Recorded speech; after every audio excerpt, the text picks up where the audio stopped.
오늘 아침에도 기도했습니다. 기도하는 가운데 하나님께서 내 마음에 와 계시다는 사실을 또 느꼈습니다. 하나님이 내 안에, 내가 하나님 안에, 그리스도가 내 안에, 내가 그리스도 안에 산다고 하는 이 기쁨을 나누어 드리고 싶습니다.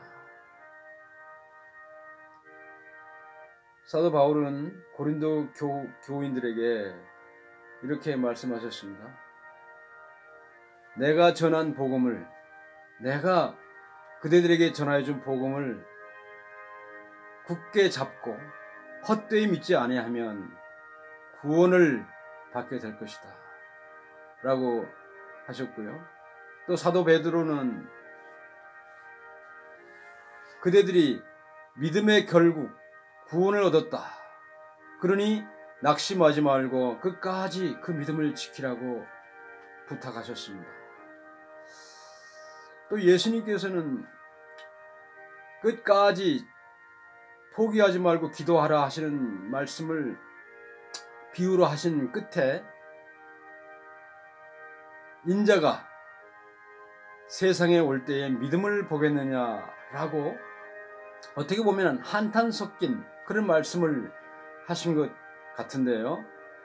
그러나 그것은 한탄이 아니고 믿음을 보고 싶어 하시는 예수님의 간절한 표현, 지금 나에게 하시는 말씀이라고 저는 생각했습니다. 지금도 그렇게 생각하고 있습니다. 그래서 예수님, 내 믿음을 보십시오. 내가 주님을 믿습니다. 그리고 그렇게 믿는 마음으로 기도한 것은 항상 하나님께서 들어주십니다. 왜? 예수님께로 가서 예수님의 이름으로 기도했기 때문에 아마 들어주시는 거 아니겠습니까? 저에게는 응답이 참 많습니다. 헛되이 믿지 않고 굳게 잡고 있으면 구원을 받게 될 것입니다. 그런데 이 믿음의 열매를, 성령의 열매를 맺기 위해서 우리가 성결 과제로 할 것이 있는데 그것은 믿음입니다. 어떤 믿음이냐? 예수 그리스도가 하나님의 아들이고 항아리에 물을 가득 채워서 갖다 주니 포도주가 되는 일이 벌어졌고, 또 5,000명 10,000명 되는 사람들을 앉혀놓고 물고기 2마리와 빵 5개로 다 먹이실 수 있는 하나님, 하나님의 아들, 그리고 물 위로 걸어오시고, 그리고 마지막에는 죽음을 당하셨지만 그 죽음을 이기고 부활하셔서 제자들에게 나타나셨습니다. 그런데 이 사실을 현대인들은 믿기 힘들어합니다. 그래서 고안해 놓은 것이 비유이고 또 해석하는 것입니다. 다른 방법으로 해석하는 것이죠. 심지어는 어떤 사람들은 이스라엘 백성들이 건넜던 홍해가 지금의 그 홍해가 아니라 저 갈대밭이 우거진 홍해 북쪽에 어느 야트막한 시냇가가 아니었을까, 이런 추정까지 하는 이야기도 들었습니다. 그리고 물이 변해서 포도주가 되었다는 것을 하나님을 믿지 않는 사람, 하나님을 모르는 사람, 예수가 누구인지 모르는 사람이 변해서 새로운 사람이 되는 것, 거듭나는 것, 이런 것으로 해석을 그럴듯하게 해서 비유로 가르치기도 합니다. 그리고 예수님이 바다 위로, 물결 위로 걸어오신 것을 두고 이 세상의 험한 풍파를 그 위에서 믿음으로 극복하고 세상의 유혹이나 어려움을 무릅쓰고 성공하고 또 믿음을 지키는 것이다라고 이렇게 해석하는 분들이 있습니다. 그런데 그 말씀 자체를 틀렸다고 할 수는 없습니다. 그러나 은근슬쩍 그 예수님의 그 기적에 대해서, 하나님됨에 대해서,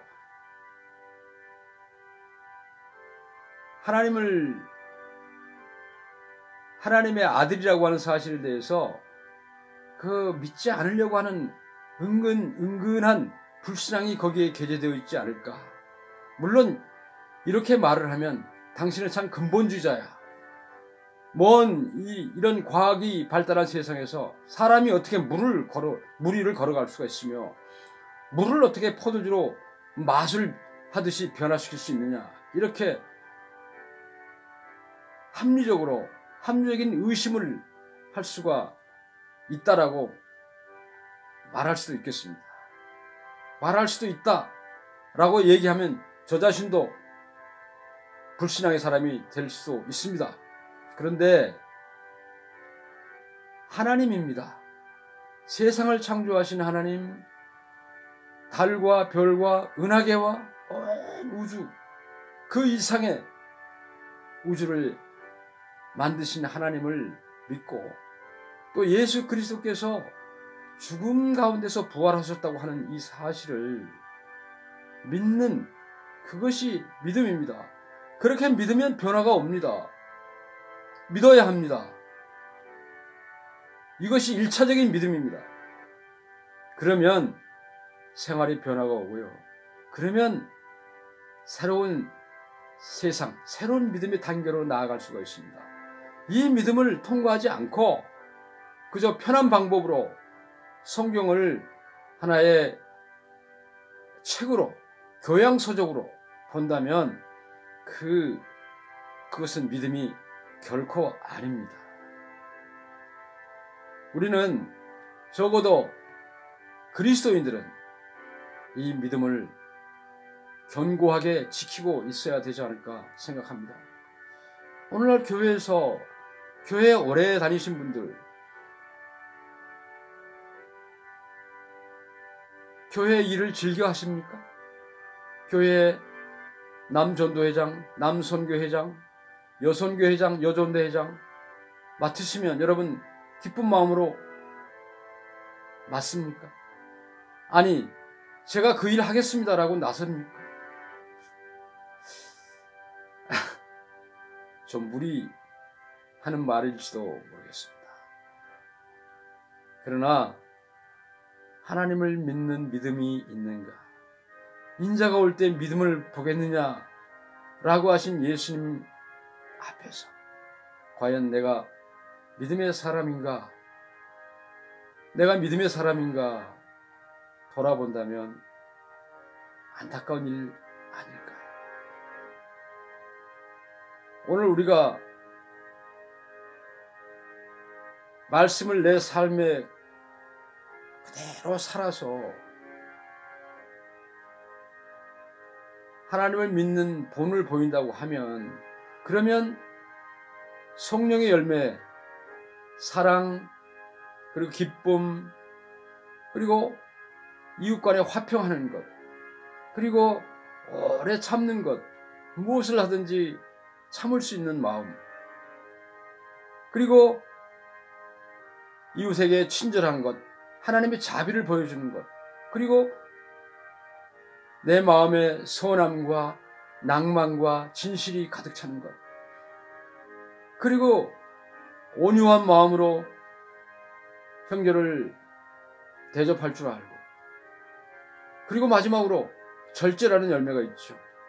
나를 억제하고 나를 참고 또 두려움을 두렵게 여기지 않고 세상의 명예나 세상의 유혹에 굴하지 않고 이끌려가지 않고 자신의 정체성을 굳게 지키는 것, 잘 가지고 오늘 내가 그리스도인이라는 사실을 굳게 지키고 있는 것, 그 삶의 자세를 견지하는 것, 이것이 바로 절제인데, 그러면 그리스도인으로서 이런 삶을 사는 사람을 세상이 막을 수가 없습니다. 방지할 법이 없어요.